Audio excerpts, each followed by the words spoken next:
আজকের দিনে বাচ্চাদের মুখে কথা ফোটার আগেই হাতে ধরিয়ে দেওয়া হয় বই খাতা, কারণ লেখাপড়া হয়ে উঠেছে জীবনের অবিচ্ছেদ্য অংশ।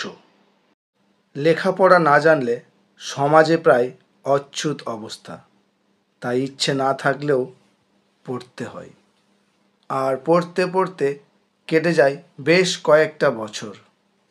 ত্যাগ করতে হয় সামাজিক ও পারিবারিক উৎসব অনুষ্ঠানের আনন্দ, বন্ধু বান্ধব, আড্ডাবাজি, আরও কত আনন্দঘন মুহূর্ত। ভুলে যায় খেলাধুলার কথা। অনেক সময় খেয়াল রাখা হয় না নিজের শরীর স্বাস্থ্যের দিকে, যত্ন নেওয়া হয় না নিজের। এরকম আরও কত কিছুই ত্যাগ করতে হয় লেখাপড়া করতে গিয়ে।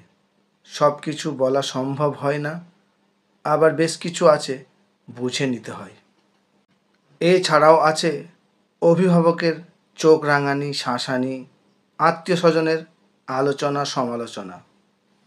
হ্যাঁ, এত কিছু করতে হয় তাকে, লেখাপড়া করে যে। তাহলে এত কিছু বিনিময়ে সে কি পায়? আর যা পায় তা কতটা ন্যায্য?